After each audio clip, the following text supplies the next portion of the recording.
Hello, everybody, and welcome to the new episode in the Shut Up David series. Thank you so much for joining us again. And we've got an amazing guest for you today. Can't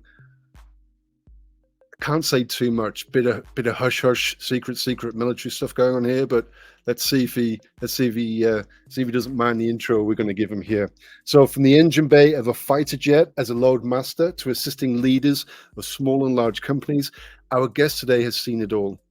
For over 27 years, David does serve in the Royal Australian Air Force, taking on mission-critical roles from flight engineer to aerodrome reporting officer and loadmaster. But his journey didn't end there. As a human factors consultant, he spent the last 7 years at Crew Fusion, which is his side hustle, providing practical, experience-based solutions to complex problems plaguing sectors like aviation, obviously, healthcare, and energy.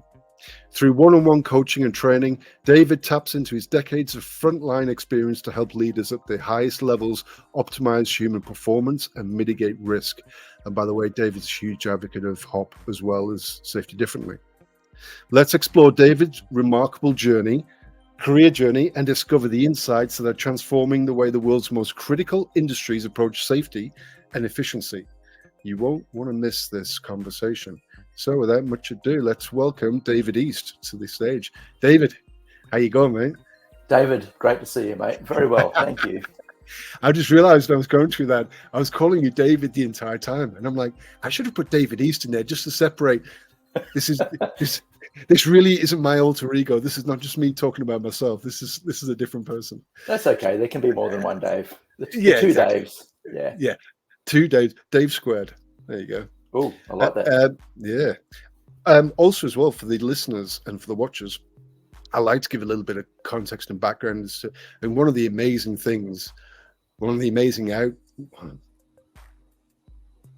consequences of doing this, I think, is that I get to talk to people that I know on LinkedIn and spoke to on LinkedIn. And Dave and I met on LinkedIn, again, probably about 12, 18 months ago, was it now? Yeah. When you were looking to set up the Sydney-based Safety Differently book club. That's right, we did. Yeah. And you helped me out. I really appreciate that. It was awesome. No worries at all. I mean, obviously you saw what Steve Harvey and Josh Bryant were doing. I'd obviously copied them as well to a degree over here in Perth, Western Australia. So for people who are not familiar, I'm on the West Coast. Sydney. Steve and Josh Bryant are in the northeast coast up in Queensland, and David East, he's down actually in Sydney, so the southeast, I suppose you can call it that if you want to kind of break it down into those kind of things. But thank you so much for coming on, mate. It's really good to get to see you and talk to you for the first time. Well, this is the first time we've actually seen each other face to face, isn't it? It is, mate. I can't wait to get to Perth to have a beer with you and actually shake your hand, Dave. Yeah. That would be fun. Mate, I'm looking forward to it. I'll get the first one, and you can get the subsequent 9 after that. Is that really? You think I can handle 9, like 10 beers? That's probably not going to happen. Yeah, mate. My ego's running checks my body count and cash with that one as well. I had to get a Top Gun. I had to get a Top Gun theme in there, didn't I? So is that the challenge? Is it? See how many movie quotes we can get into this podcast. Let's do that. I love it. Yeah. Oh, well, that's not. I've just got a really bad memory for those kind of things. But anyway. People don't want to hear us doing a quote fest. Well, actually, maybe they probably do, to be honest with you, because nobody else is doing it, and it's fun. Yeah. It does mean I have to switch on a separate part of my brain, though, which I'm not prepared to do just yet. It's the same here, and this is like, so people know it's 5:15 in the afternoon here in Perth, and it's 7:15 for you. Yeah, right, okay. And Dave's got kids in bed and stuff like that as well, so let's probably not do a quote fest. Why don't we tell people, obviously that intro is super, for me anyway, it's super interesting because you've been effectively in the aviation industry, high critical risk, frontline type stuff for the past, nearly 30 years. Yeah. How did you get into the, I mean, that's like a silly question, but how did you get into the Australian Air Force to begin with? In my early 20s, it was all I wanted to do, mate, was just play with planes effectively. So I tried when I was 17, didn't make it because I was just, straight out of high school, literally the week after I finished grade 12, I went to ADF recruiting and didn't make it. And it was probably the best thing that ever happened to me because I had 5 years of playing up in Brisbane as a young fella and then tried again in my early 20s and was successful. Yeah. And I've been able to, play around planes ever since. It's been wonderful. I love the Air Force. It's great. Is that a particular plane behind you that you've worked on, or is that? That picture there is the Caribou. So I worked on them for 10 or 15 years, but that picture actually holds a lot of relevance for me. That's over Isle de Pines, which is in Noumea. We were a 3-ship coming back from Noumea, coming back to Australia, and we did some formation flying and got a few photos. A good mate of mine took that. And that day was so much fun. We were, the pilots behind us were just left and right and up and down and just making it look good. But I lost a good mate. Actually, a lot of us lost a good mate a few years back, and he was the actual pilot of that plane at the front. So every time I look at it, I think of him. I think of my mate Chris, and when my mate said, they're like, "Oh, I remember Chris in that one." So yeah, it's a very important picture to me, which is why it's front and center in my office. Yeah. No, I like it. It's a good picture. Yeah. All right. So you were in your early 20s. Mm-hmm. You went to the ADF recruiting. You finally got in. What did you get in at? Which level did you get in at? Yeah, originally I joined up as an aircraft mechanic. So just fixed airframes and engines, and then made my way up, through the skill levels to aircraft technician. That probably doesn't mean anything to anyone. Did that for 10 years, and then I changed over to become aircrew, and I was aircrew on the Caribou for 5 or 6 years before they retired as a flight engineer, which was awesome. A lot of flying around New Guinea and Noumea and a lot of the South Pacific, which was easily the best time of my life. It was so fun. I'm not jealous at all, by the way. I'm not jealous at all. Oh, mate, yeah. The twin-engine radial, it was like a World War II sort of bomber. It just sounded great and fun to fly in, and good people, just amazing people. And then I went on and did, when they retired, I changed to Loadmaster on the Hercules. I did that for a while. Yeah. So I saw that in your profile, and I think I might have got it in your intro as well. I can't remember. What does the Loadmaster do?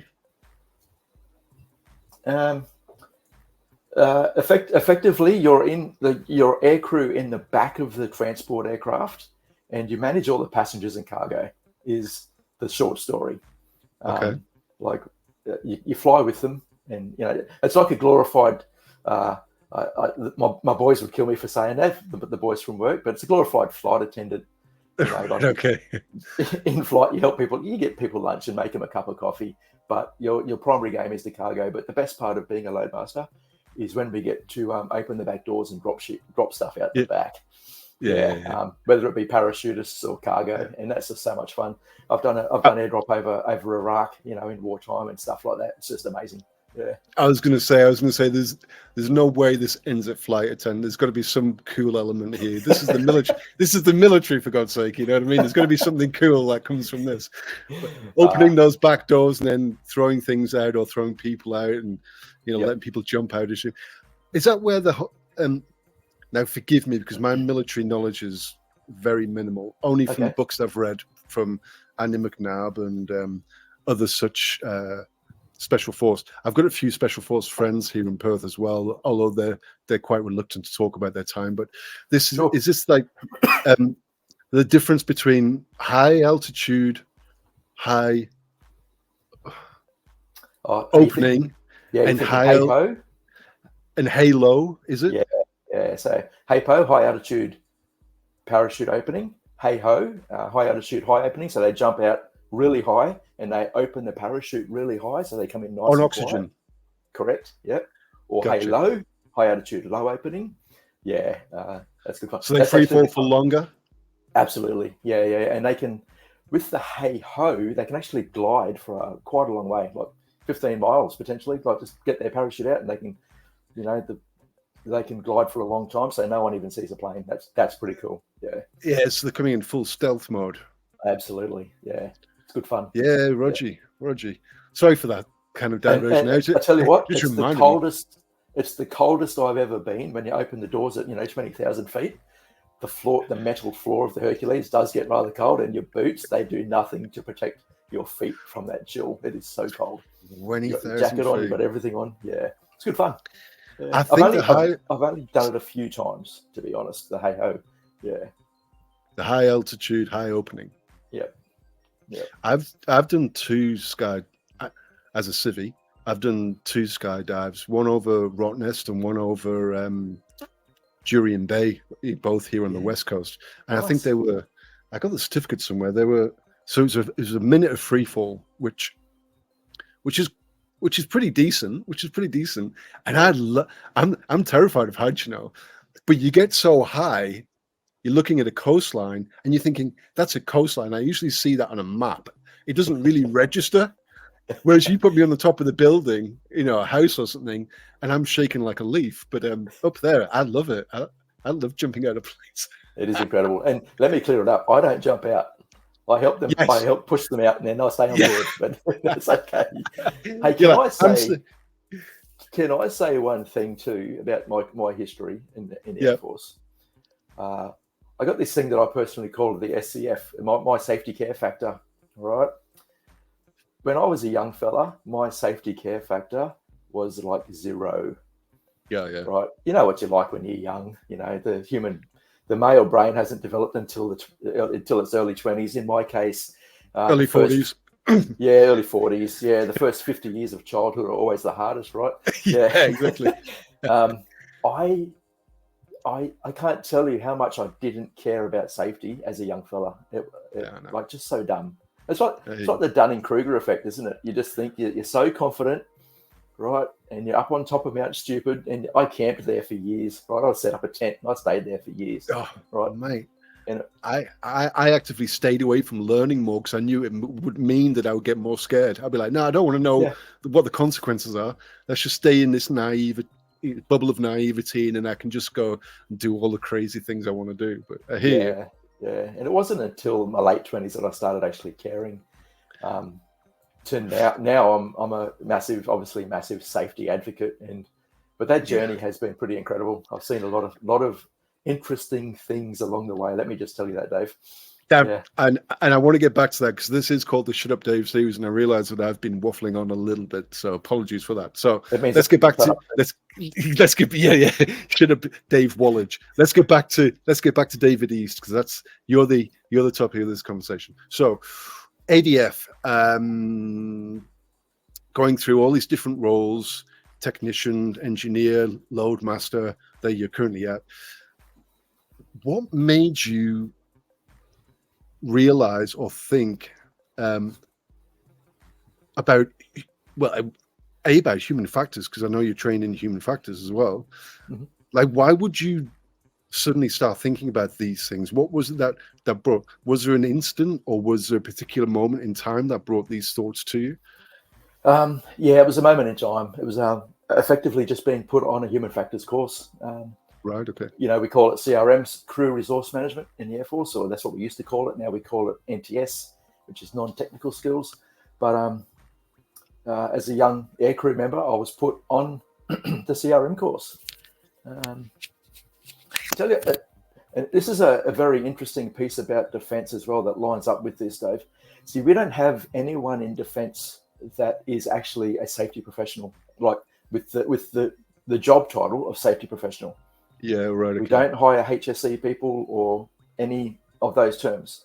We hire technical experts, like people who do a job. For me, it was aircraft technician and loadmaster, or a clerk, or whatever job you do, pilot, whatever job it is. And then at some point in your career, you may get a safety role. So we post every 2 or 3 years in defence to different jobs. And you might just be flying a plane one day, and then the next day you've posted to a safety job, right? And then for 2 years or 3 years, you might actually do that job, and then you'll go back to your primary role. So we don't do safety for our whole career. But what you end up with there is approximately, like, let's say, a third to a quarter of the workforce all trained in safety, and obviously then they do it by osmosis to the rest of the team, and you get I think it's a really good way of doing things. You get a really strong sense of safety culture within defence, right? Yep. And it took me a long time to realise that. And then, of course, my journey started when I was did this course, the human factors course, and then I got really interested in it, and I'd go through all the case studies. But I was the course qualified me, to do effectively a whole program of NTS training, right? Yep. But really, in reality, all I would do was refreshers, was do a 2-hour refresher with some pilots or maintainers or air traffic control or techos or something like that. So for many years, I only did 2-hour blocks of NTS. It was later in my career that I got to really get deep into it when I had to teach the full course to a big workforce. And that's when really my life changed around that. Yeah. I don't want to get too far away from what you want to talk about. We can circle back to it later if you want to. Yeah. Maybe in a different podcast we can just come in and concentrate on that. Nice. If you're cool with that. All right. So that was the instigator, really. That was the catalyst. That was the Australian Air Force. And I like what you were saying there about have you got I don't mean this in a derogatory way. Have you got any private industry experience as a safety professional working in a private organization? A little bit with my side hustle with Career Fusion, right. But not a lot, to be honest. It's primarily all defence safety related stuff. Yeah. So, but you are aware of that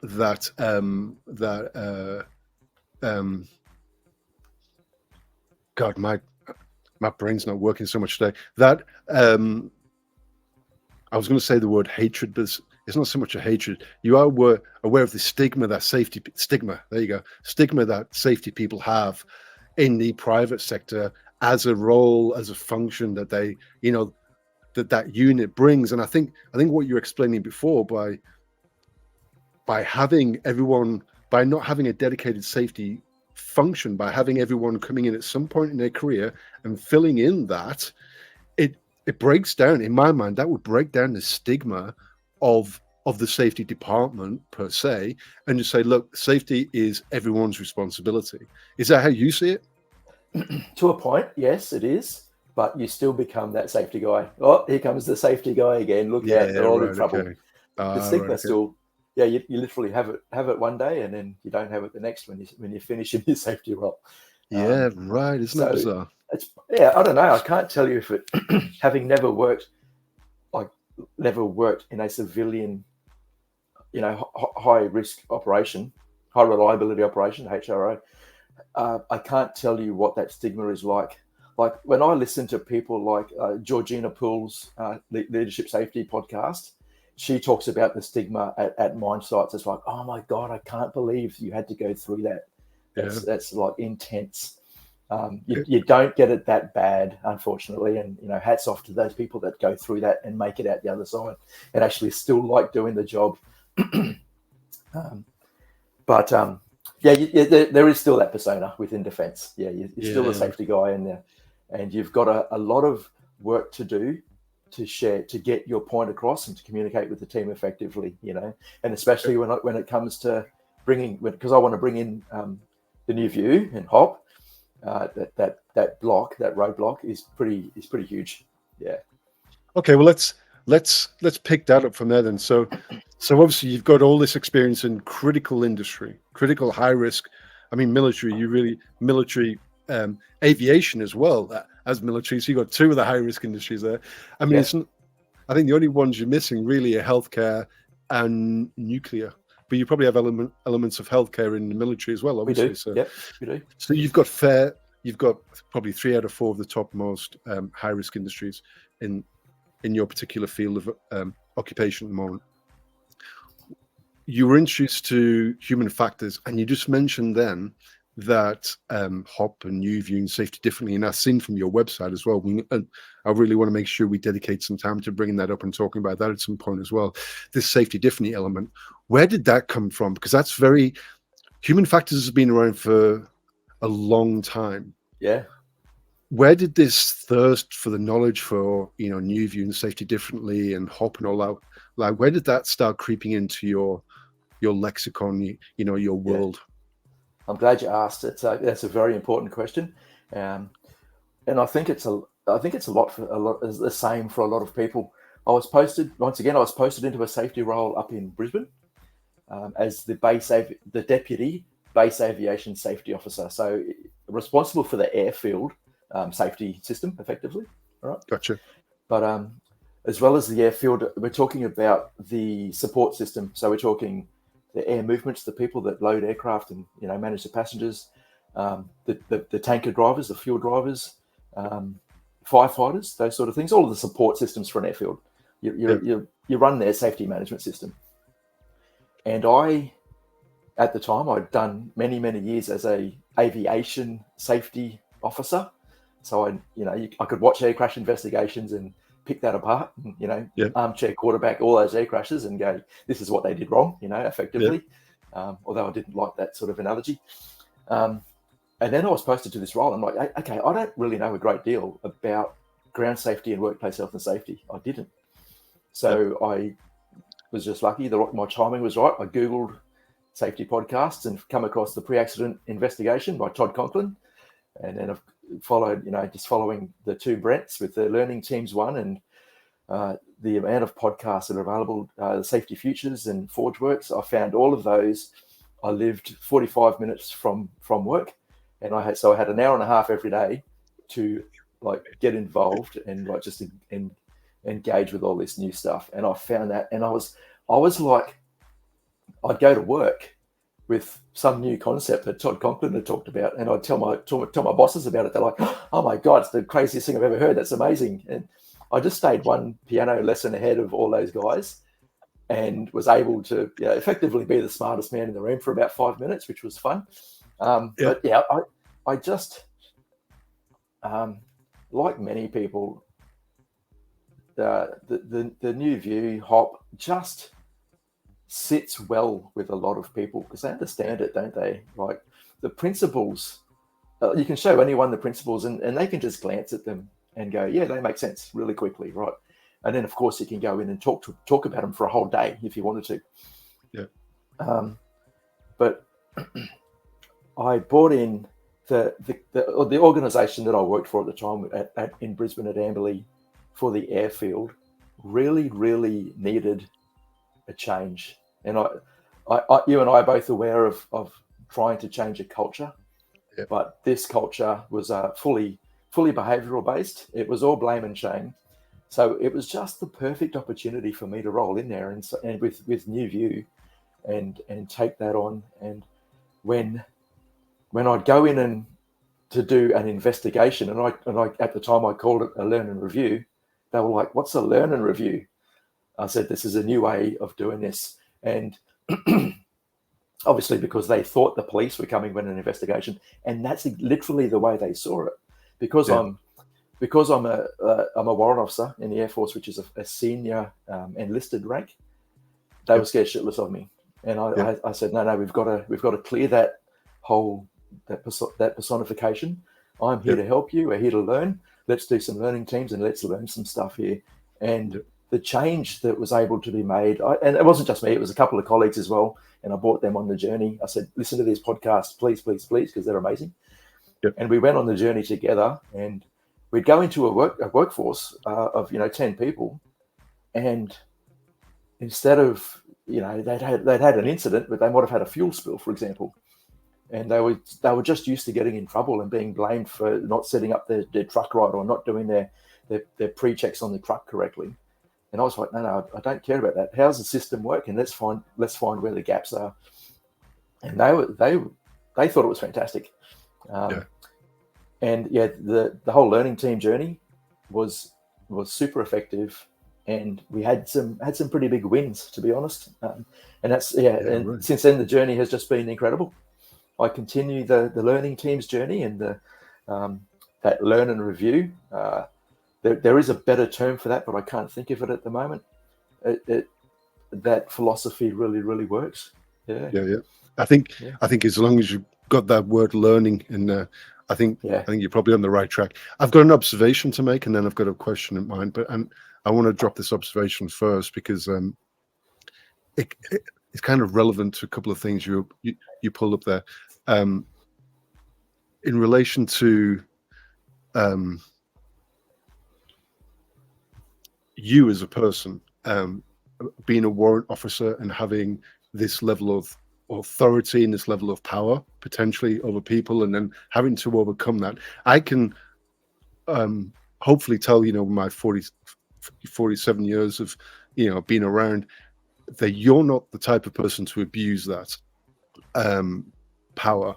And it kind of leads into the question, which is, are your personal values what attracted you to HOP and New View and Safety Differently in the first place? Is it something that you saw and thought, this seems fair, this seems just, this seems to take people into account where other systems haven't?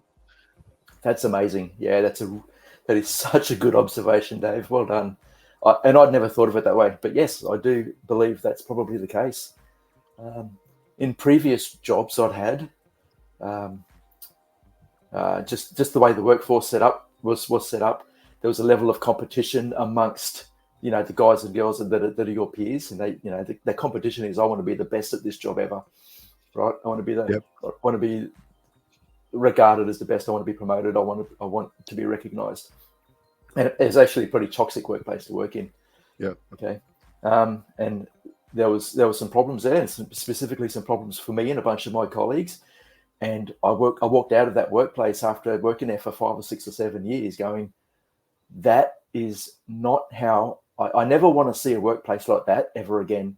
And any influence that I can have to change anyone's workplace to be better than that, I will work on. So that working in that area for 6 or 7 years was my catalyst to go, I need change and I need to figure it out. And then literally a week later, I was driving to work in Amberley when I got posted up there, and I found this. So it was perfect timing, wasn't it? Sometimes we don't need to see what Nirvana looks like. Sometimes we need to see what the worst of the world looks like and aim in the opposite direction to that. That's the motivator. That's the motivator to not be there as opposed to try and be there. Do you know what I mean? Isn't that incredible? Yeah, it is. It's kind of like that dual motivation thing, and I know I've got it in my life as well. With regards to, we touched on this briefly. But before we started talking with alcohol and other such temptations in life, I know where I can end up. Cheers. I know where I can end up, and I know where I want to be, and I tend to use the both of them. I tend to try and run away from one and run towards the other. So maybe using is that. So many places we can go now. So you've got this alignment with your values, and that really resonates with me as well, because that was what I went through when I first heard about these new methodologies, which is why I studied under Sidney Dekker at Griffith Uni, which was just, I was that close to just walking out on safety, because I thought there has to be more to it than this, and I found this, which sounds like what you're doing as well. So then I'll be bold enough to jump in. Am I able to ask you why you did, so we can relate them? Yeah, of course. Yeah, of course. Do what? Sorry. So what was your story? Why are you here? When you say stuff like that, you were just about to walk away from safety. What changed you? I got dumped in safety into a role that had never existed in a city here in WA, and I'd never existed. And to be fair, that was never really wanted, and there was nothing foundational set up. And I didn't know what to do, and I just went and did the usual thing and did my Cert 4 and diploma, and thought, okay, well, it's all about policies and documents and checklists and all that kind of stuff. And I created all that, and I kind of stood back. And I used to be one of the guys doing the job that I was now not doing. And I thought, I'm not sure whether I've improved anything for them. And one of them very kindly came up to me and said, I mentioned this guy called Tom van der Hulst, a Dutch guy actually, came up and said, he said, You've only made our job more complicated. You've not made it any safer. Come on. And he was really honest about it, in the way he said it. And that cut me to the core. It really, because all I wanted to do was the best that I could do and try and improve safety. And I kind of reflected on that and I thought, what do I do from that? That's brutal. That's gnarly. Yeah, it's brutal. And then I'm like, oh, dang. And at the time I was studying, I've got this thing. I'd set a 5-year life plan, and I wanted to complete 3 postgraduate degrees within 5 years. And I was trying to figure out which degree I should start with and which degree would let me, because I didn't have an undergrad. And I thought, okay, well, maybe there's something in this safety thing. There's got to be something different and better. And I just happenstance stumbled across Griffith University and the safety leadership. And I started reading it and going, that is where I want to be, not where I thought I should be. Sure. And I reached out to Sydney Decker and Tristan Casey, who I had on last week. Actually, his video is going to be coming out in a few weeks' time. Okay. He's been in the book club as well. He's an amazing guy. I reached out to them and said, look, this is my story, and this is why I want to do this. And they said, it'd be a privilege to have you on. And I got to study in my intake that year with Stephen Harvey as well. Awesome. Yeah. So it was a bit of a cosmic kind of alignment of all these beautiful things going on together. And then honestly, since then I haven't ever really wanted to be called a safety professional per se, because that's got connotations of how safety used to be seen.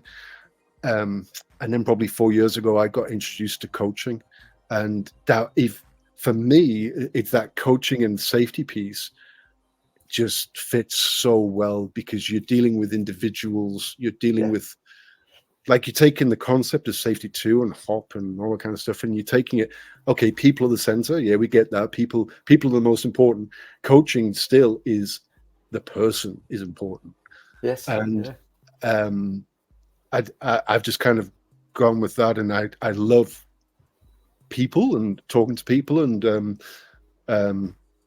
psychology as well and all that kind of stuff. So I've just kind of run with that. But yeah, that was my entrance into it by happenstance, and some. It took me about a week to recover from the statement from the guy, because I'd put a lot of effort over a long time into doing what I'd been able to achieve. But it was the best thing ever said to me, Yeah. A lot of bad thing. A lot of a bad thing brings on some positive thoughts and positive intentions, because you're just like, no, I get why he said that, maybe to a point, but I'm not going to be that. I want to do better, and that's what I love, and that's what coaching's about, and that's what New View's about. Let's just do things better. Yeah, that's exactly. It's fantastic. Yeah. So okay, so you've got a phenomenal amount of experience in these critical high-risk industries, all over the place, different countries, at different levels within the organization, doing different things, being exposed to these methodologies, and they resonate with your value system. What then? What happens then? I mean, you said that you were fortunate enough to be able to, at that particular aerodrome, or the area you were fortunate to be able to start drip feeding and learning teams and changing the vocab around things like, it's not an incident investigation, it's a learning opportunity or learning event, whatever you termed it. What then? What happens then? What's next in the chapter of David East? Well, that posting to Brisbane was 17, 18 and 19. And luckily it was pre-COVID. But this is what we do in defence, which is a good thing and a bad thing. So I had done a lot of the safety courses that defence wants you to do for that role. The aerodrome operator and the advanced aviation safety officer, and a couple of other pretty Gucci ones. The course I wanted to do was ForgeWorks, but it was actually I think that was probably before ForgeWorks. It's the course I wanted to do without even knowing it existed. I wanted to do a course for this. I looked at the Southpac one, but I literally didn't have the time because they were just developing it at that time. Anyway, gotcha. So I got posted back flying after that role. I went back to Hercules to continue being a load master.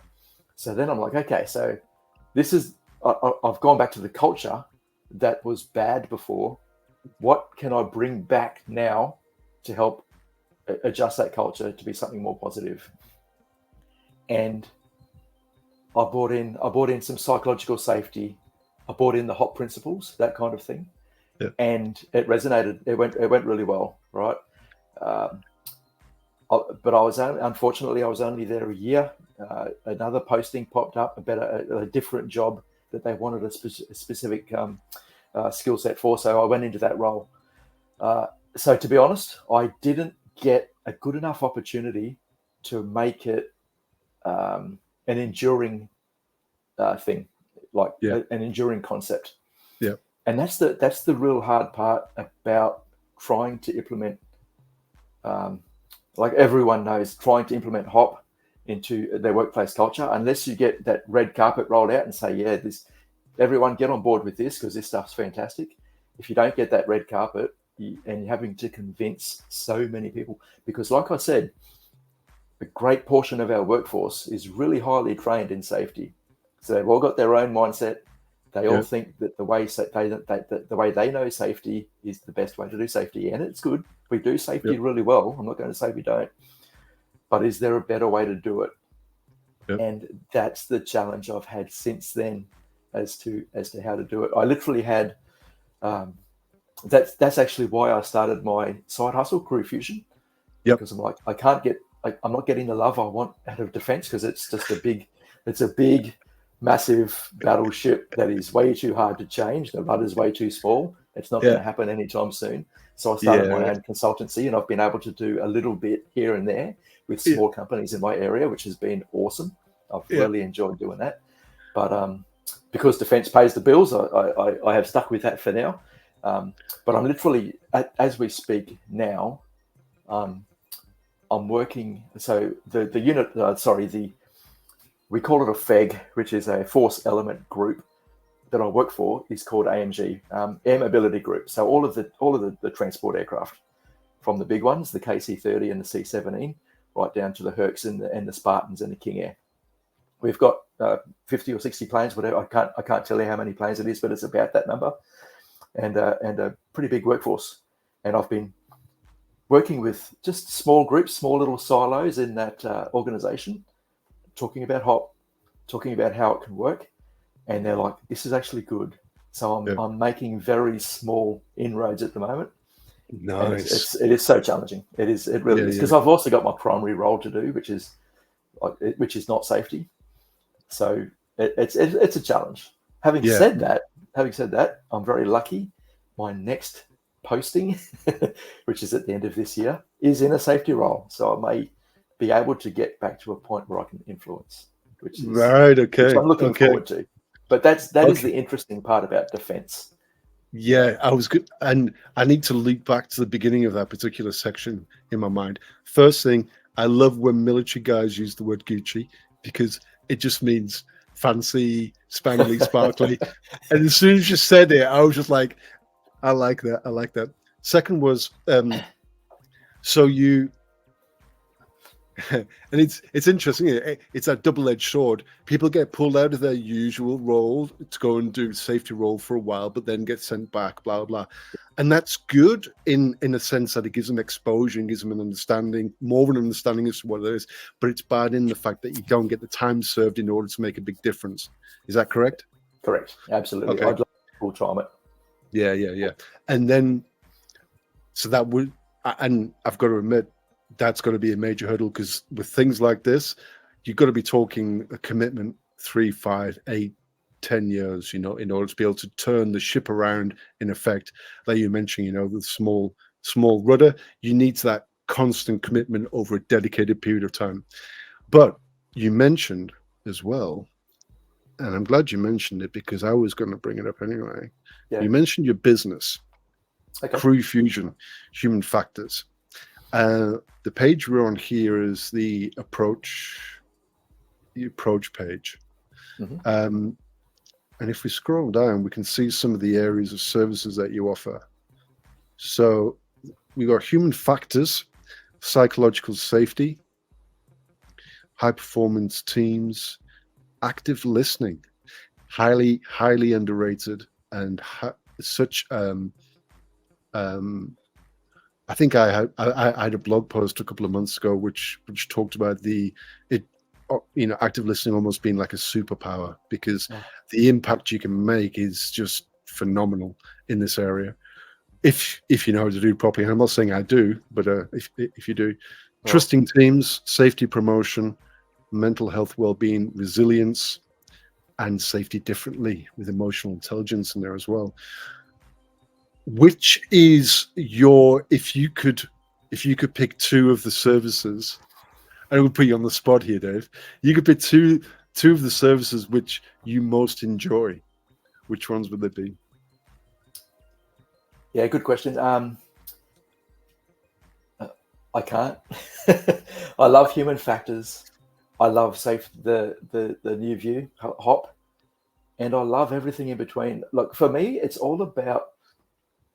I'm all about the brain-body contract with people. Brain-body contract. Explain. Okay, so which we talk about, like, error is normal and blame fixes nothing. The first two principles, right? So bang, straight away, how does that make someone feel? Okay. When that conversation happens in a workplace, if someone is blamed and shamed, all right, what happens to their body? What happens to their emotional intelligence? How is their resilience affected? Can they recover? That kind of thing. How is their mental health affected? Because they all are, aren't they? Really, to be honest. Everyone, I guarantee you, anyone who's ever worked in a place and they've had an incident and they've been blamed will remember that forever. It just sticks in their memory. So the brain-body contract is all about understanding what happens from the brain through your nervous system to your fight, flight, freeze response, to your mental health. How is that affected, and how can we do it better so that your impact on all of those things is not so significant that you have to go see a psych or get support for it. Okay, gotcha. Because I've seen so many times where people have had to get support because of the way they're treated over things like this, from time to time. So for me, it's the whole package. It's the HOP principles rolled into how does it make someone feel, and what is that brain-body contract? How is it affected, and how can we do it better? To me. Am I correct then? Listening to you, then,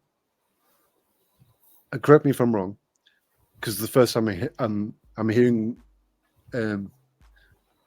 this brain-body contract, especially you talking about it, does that incorporate a level of self-awareness from the person in order to be able to understand their reactions and their emotions and their feelings? Is that Is that right? Yes, okay. Please. Yes. So right. My current role, while not being a safety role, I'm the senior enlisted leader in my place, in my office where I work. Yep. And so, which gives me an awesome opportunity to share this stuff. So having a side hustle and the amount of research and books I've read and podcasts I've listened to and the stuff that I get after around these topics has not only benefited me personally, but I've been able to benefit everyone in my workplace, because I'll get up the front. I've got another guy in my workplace. He's a very big mental health and suicide advocate, suicide prevention advocate. Let's just talk about that. Yep. So him and I will get up and we'll bounce off each other with the team. So I've got a workforce of 50 or so, and they know a great deal about resilience, but they're a bit tired of the word resilience because it's just everywhere.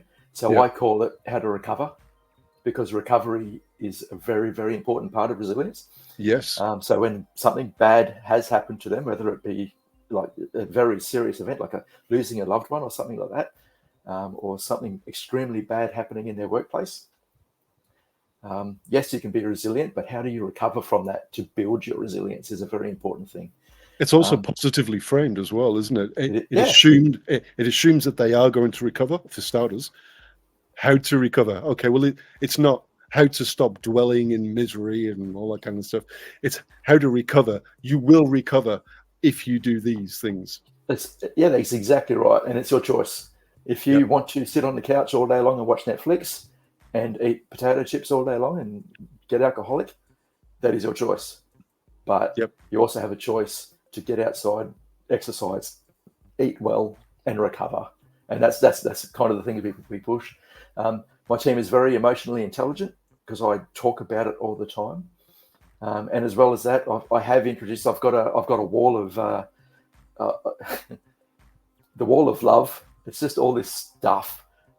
You and I both. They're not safety posters. They're not safety posters at all because I don't agree with that philosophy. But it's just a bunch of information around these topics, which people just stop at from time to time, and they might read about leadership or resilience or the HOT principles are, of course, up there. They're right in the middle. And we talk about them. Hey, Dave, what does this mean? Oh, yeah. And we'll stand there talking about it for a good half an hour to an hour. It's like, that's actually awesome. So I share it across the workforce in that sort of manner. And it's just so much fun. That's where I get my energy from. Yeah. And how does that land? How does that land with people in the workplace? Some people don't care, but the majority really do. They really appreciate that someone is actively working with them almost every day to coach, to mentor, and to bring in new ideas. And I think they like it. I get the impression that they really enjoy it. I get a phone call from time to time saying, "Hey, can you come down to our workplace and talk about some of this stuff?" So that to me is a massive win. That's where my energy comes from, 100%. Yeah, right. Okay. All right. That's really cool. I like that, having that wall. What if someone's hearing what you're talking about and liking what you're talking about and thinking that they could work in their workplace and they want to work with you? What would be the best way for them to go about doing that? Obviously, you're still working as a loadmaster, and you have your website. What would be the best thing for people to do to reach out to you to get more information? Really, just there's an email on the website. There's a contact form is the best way. I am running currently on minimum leave because I just take days off from time to time to go help companies out. I've done 20 or 30 days this year alone. I just take time off, and my boss is actually very, very supportive of it. And it's just 1 day a week or 2 days a week, and I'll go hit a company and help them out, give them a bit of advice. And some of them have gone, please come back. And some of them are just like, cool, thanks for the quick hot breakdown. We're going to use that. And I'll work with their safety person. They'll ring me from time to time and say, hey, we had this problem. Can you help me out? Yeah, man. And I do, like, those phone calls I do for free, but it's just fun. You know what it's like. It's fun walking into a workplace and helping change the dynamic. I really enjoy it. Yeah. No, that's awesome, mate. That's awesome. I will tell you, I've got a contract with DCJ, which is the Department of Corrections and Justice. So working with the team that runs a jail. Is this something we're going to have to delete afterwards? Because I don't want to have to do. I don't have to. No, are you sure? Not at all. No, I'm very proud. Very proud to do this work because until I start talking about China, no, we don't have to start deleting anything, mate. China or Israel or South Korea. South Korea is the one. Isn't the war? Don't. I think I mentioned the war, but I got away with it. No, I thought when I got contacted by DCJ, I thought I don't want to work with prisoners. I spend all of my life staying away from jail, and I hope to stay away from it for the rest of my life. And now I'm going in there to work. But they're an incredibly dynamic workforce. They've got a warehouse and transport and kitchens and laundries and some of the jails out west are building houses. So their safety system is pretty rich. And it threw me. I was like, wow, this is actually really incredible. So the work I've done with them has been awesome. Yeah. That's cool as it's funny, isn't it? I was talking to Steve Harvey last week, the week before, I think. Yeah, his YouTube's up there, and Yeah, we only just figured out that we both had experience in local government. And I know it's not DCJ or Air Force or anything, and I don't want to minimize our experience, and I know you wouldn't want me to do that anyway. of course not. But it's amazing. Like, people think, oh, local government, yeah, boring. They come around and fix potholes, stuff like that. The diversity of the range of things you can get involved in these government entities. At the time, like I said to him, I was dealing with everything from a health club, people in the office, obviously in health club, public events. We had a power plant, a waste facility that was taking methane from the ground that was produced by the waste and turning it into electricity on site and feeding it into the national grid. That sounds high risk. Yeah. local government, and you think, wow. I know exactly, and it just reminded me what you said then. This DCJ, you don't appreciate until you've actually gone there and seen the context that they're working in and everything that's involved in their lives and their operations as to how complex some of these things are. I know. It's incredible, isn't it? Yeah. It's amazing, isn't it? And you're dealing with, obviously you're dealing with high risk individuals as well. Yeah. At DCJ, yeah. Yeah. But it's ironic. While they haven't shown me through their safety suite, they have their own reporting safety suite. And it seems to me, from anecdotally, that they have a very good reporting system, which is great to hear. And they have their normal range of accidents and incidents. But I think, depending on the classification of that prisoner, sometimes they may have 3 supervisors watching them. So all of a sudden, we long for so much supervision, don't we, in the workplace? Yeah. Right. So these guys have got a mandated 3 people just standing there going, hey, you probably shouldn't climb that work stand without a harness, Yeah. So all of a sudden they've got so much supervision, and it seems to me that they have a reduced accident rate because of that. And it seems pretty cool. Yeah. Yeah, right. Yeah. It reminds me, actually, I can't remember. I think it might have been, it might have been Decker, actually. He talks about the infinite supervision loop or something on that. I'm digging back in my mind now. It's like, how many supervisors can you have in order to be able to supervise the work? And it's at which point, and I know the DCJ doesn't need to be operationally profitable, so they can probably afford that. But in a private organization, you're probably pushing the scope with those 3 supervisors there, aren't you? But I know. Yeah. Get out of town. We're 52 minutes. That's good. I love that. Yeah. No, it's not good. It means that we're going to have to wrap up soon. It's up to you. Yeah. I like we can do Joe Rogan and go for 3 hours, but I tell you what we will do. Yeah. What we could do. I won't say will, because that's very demanding. What we could do is we could say this is part one, uno numero, part 1 of part 5 or 10 or whatever it is, because you're starting this new journey soon, and this new posting, I think you called it. Yes. So your life is going to be all about HOP, all about integrating, and all about the trials and tribulations that you face in doing that in super high risk environments. And I think that is going to, not that what you haven't talked about already isn't going to bring value, of course it will, but I think that might be a super interesting topic for people to really kind of get behind as well. Is that all right with you? I'd love to, Dave. Well, I'll tell you what, I've learned a lot in this 54 minutes so far about myself and about yourself, which has been fantastic. It's awesome. Podcasting is a fantastic opportunity to share things in a long form conversation that you wouldn't normally get. It's just, you close the door, you get the mic out, and you just talk and you think about your focus, and it's a really good opportunity. And like you said, yes, I'm on a journey, like a lot of people out there are. How do I implement HOP in my workplace? Yeah. And whenever I see those posts come up on LinkedIn or Safety Exchange, how do I implement it? I get into all of them because I don't know myself. I'm learning Yeah, as right. I go, and I have to learn off people like you and people in those forums that are doing the same thing I'm doing. Awesome.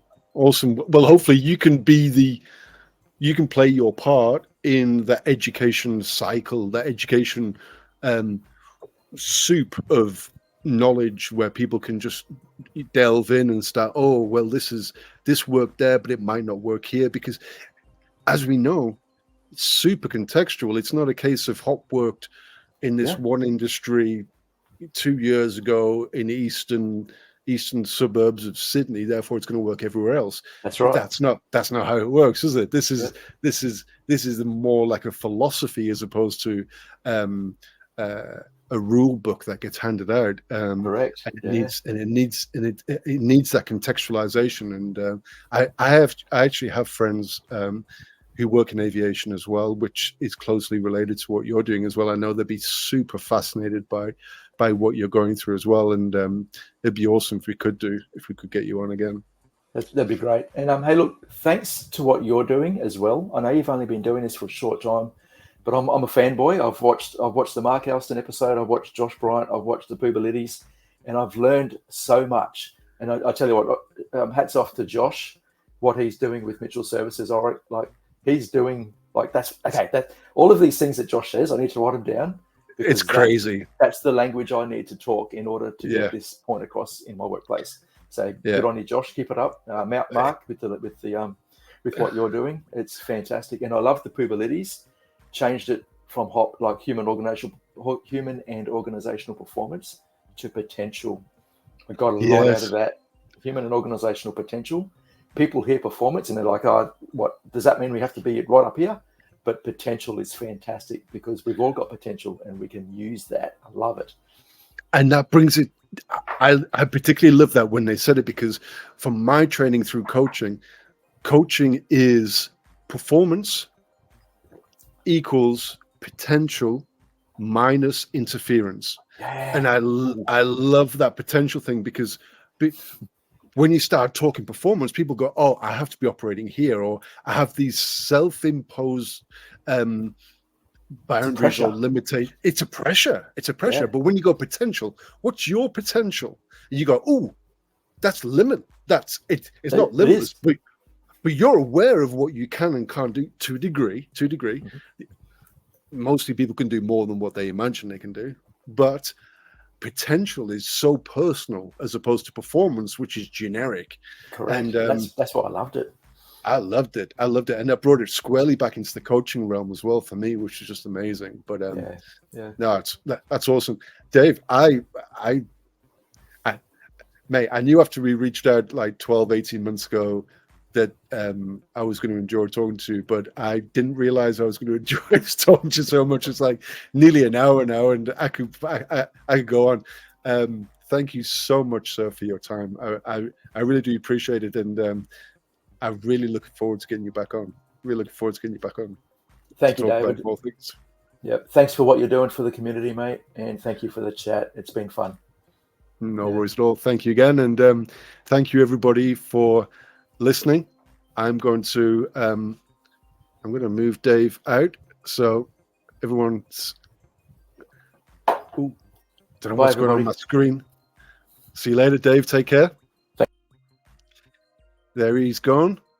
We will no doubt hopefully get David back on to talk about his experiences and about his new challenges that are coming up, and how those pan out, and some of the barriers, friction points, and some of the things that worked and didn't work, and they're not guaranteed to work in your environments, obviously. But if you are in the aviation industry and you want to learn, what Dave's doing, or maybe even reach out, I know Dave would be just more than happy if you reached out to me. If you're currently in the aviation industry and you want to impart some of your knowledge, no doubt Dave would be very receptive to that. So please feel free to do that. I'm going to put links to his website. I'm going to put links to his LinkedIn as well. I'll check that with him to make sure he's happy with that. Were there any other links that I wanted to put down there? I think that might be it. If he's got any more links, I'll make sure they're in the description below. But feel free to reach out to him. Swamp him with messages so that he's got no time to do any of his work. And then blame me. And then he'll love it. Anyway, thank you again for listening. And hopefully catch you next time on the Shut Up David series.